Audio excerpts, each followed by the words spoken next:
Steven സ്പിൽബർഗിന്റെ disclosure day കണ്ടു. ലോകത്തിലെ തന്നെ ഏറ്റവും ഇൻഫ്ലുവൻഷ്യൽ ആയിട്ടുള്ള ഒരു സംവിധായകന്റെ പുതിയൊരു സിനിമ വരുന്നു. അത് തിയേറ്ററിൽ കാണാൻ പറ്റുക എന്നൊക്കെ പറയുന്നത് വളരെ സന്തോഷമുള്ള ഒരു കാര്യമാണ് ഏതൊരു സിനിമാ പ്രേമിക്കും. കുട്ടിക്കാലം മുതൽ തന്നെ നമ്മൾ ഏറ്റവും കൂടുതൽ ആഘോഷിച്ചിട്ടുള്ള പല സിനിമകളുടെയും സംവിധായകൻ സയൻസും ടെക്നോളജിയും ഒന്നും അത്രയ്ക്ക് വളരാത്ത ഒരു കാലഘട്ടത്തിൽ തന്നെ എന്തോരം കിടിലം പടങ്ങളാണ് നമുക്ക് സമ്മാനിച്ചിട്ടുള്ളത്. സോ ഞാനും വളരെ എക്സൈറ്റഡ് ആയിരുന്നു ഈ സിനിമ അനൗൺസ് ചെയ്തപ്പോൾ മുതൽ. അങ്ങനെ വളരെ ആകാംക്ഷയോടാണ് പടം കാണാൻ പോയതും. ഇതിന്റെ കഥയും അദ്ദേഹം തന്നെയാണ് എഴുതിയിട്ടുള്ളത്. തിരക്കഥ ഒരുക്കിയിരിക്കുന്നത് ഡേവിഡ് കുവപ്പാണ്. Emily Blunt, Josh O'Connor, Colin Firth, Eve Hewson തുടങ്ങിയവരാണ് പ്രധാന വേഷങ്ങൾ വന്നിട്ടുള്ളത്. അപ്പോൾ ഇന്ന് ഈ ഇംഗ്ലീഷ് സൈഫൈ ആക്ഷൻ ത്രില്ലർ സിനിമയെ കുറിച്ച് മനുഷ്യ മനസാക്ഷിയെ ഞെട്ടിക്കുന്ന കുറെ സത്യങ്ങൾ വിളിച്ചു പറയുന്ന ഒരു ദിവസം, അതാണ് ഈ സിനിമ എന്ന് വേണമെങ്കിൽ പറയാം. പടം എങ്ങനെയുണ്ടെന്ന് ചോദിച്ചാൽ ഇറ്റ്സ് എ ഗുഡ് ഫിലിം. എനിക്ക് പേഴ്സണലി ഈ പടം നന്നായിട്ട് ഇഷ്ടപ്പെട്ടു. പക്ഷെ ഒരു എക്സലന്റ് വൺ അല്ലെങ്കിൽ അതിഗംഭീര പടം എന്നൊന്നും ഞാൻ പറയില്ല. ഇപ്പം സ്റ്റീവൻ സ്പിൽബർഗിന്റെ പഴയ മറ്റു ലോകോത്തര സിനിമകളുടെ കൂടെയൊക്കെ താരതമ്യപ്പെടുത്താൻ നമുക്ക് പറ്റിയല്ല, അത്രയ്ക്കൊന്നും ഇല്ല. എങ്കിലും ഇതും ഒരു നല്ല പടമാണ്. ഇൻട്രസ്റ്റിംഗ് ആണ്, എൻഗേജിംഗ് ആണ്. പടം എങ്ങും നമ്മളെ ബോറടിപ്പിക്കത്തൊന്നുമില്ല. എന്ന് മാത്രമല്ല, കഥ തീരുന്നത് വരെ ഒരു ആകാംക്ഷ നിലനിർത്താനായിട്ട് സിനിമയ്ക്ക് സാധിക്കുന്നുണ്ട്.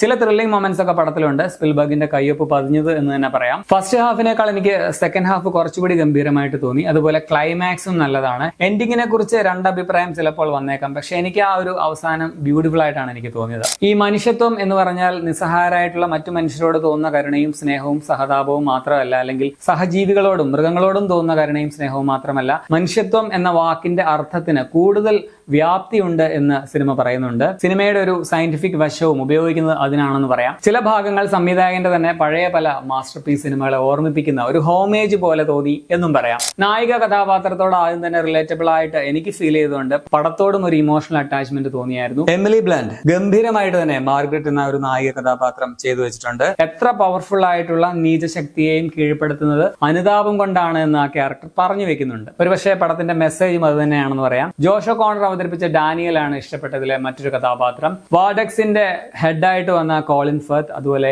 ജെയിൻ ആയിട്ട് വന്ന ഈവ് ഹ്യൂസൺ, ഹ്യൂഗോ ആയിട്ട് വന്ന കോൾമാൻ ഡൊമിംഗോ എന്നിവരുടെ ക്യാരക്ടേഴ്സും കൊള്ളാം. മറ്റു കഥാപാത്രങ്ങളും അഭിനയിച്ചവരുടെ പെർഫോമൻസും ഒക്കെ നല്ലതാണ്. ഈ വിശ്വാസികൾക്ക് പോലും അക്സെപ്റ്റ് ചെയ്യാൻ ഒന്ന് ശങ്കിക്കുന്ന കാര്യം ഒരു സീനിയർ നൺ ക്യാരക്ടറെ എങ്ങനെ ഹാൻഡിൽ ചെയ്തു എന്ന് പടത്തിൽ കാണിച്ചിരിക്കുന്നതും വളരെ ബ്യൂട്ടിഫുൾ ആയിട്ട് എനിക്ക് തോന്നി. ടെക്നിക്കലി പടം മികച്ചു നിൽക്കുന്നുണ്ട്. ഇതിന്റെ camera, editing, location, background score, production design, VFX ഒക്കെ നല്ലതായിട്ട് തന്നെയാണ് തോന്നിയത്.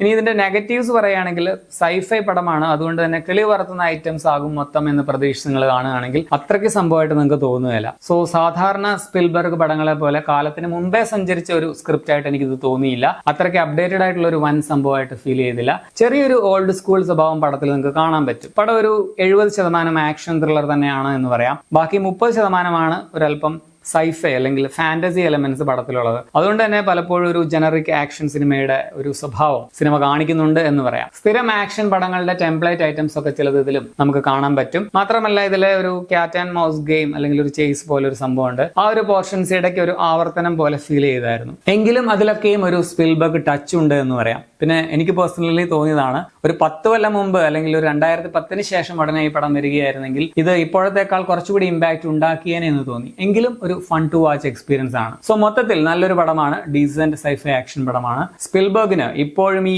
79ാമത്തെ വയസ്സിലും ഇനിയും ഒരു അംഗം ബാല്യമുണ്ട് എന്ന് തെളിയിക്കുന്ന അദ്ദേഹത്തിന്റെ ക്രാഫ്റ്റ് പതിഞ്ഞൊരു സിനിമ കൂടിയാണ്. വെർത്ത് വാച്ച് ആയിട്ടാണ് എനിക്ക് തോന്നിയത്. എങ്കിലും മൊത്തത്തിൽ ഓവർ പ്രതീക്ഷയില്ലാതെ കാണാൻ ശ്രമിക്കുക എന്നാണ് എനിക്ക് പറയാനുള്ളത്. പടം നിങ്ങൾക്ക് തിയേറ്ററിൽ കാണാം. ഞാൻ ഇത് കണ്ടത് ഏറ്റുമാനൂർ UGM സിനിമാസിലാണ്. നല്ല എക്സ്പീരിയൻസ് ആയിരുന്നു. ഇംഗ്ലീഷ് സബ് ടൈറ്റിൽ ഉണ്ടായിരുന്നു. 2 മണിക്കൂർ 25 മിനിറ്റ് കണ്ടാണ് സിനിമയുടെ റൺ ടൈം.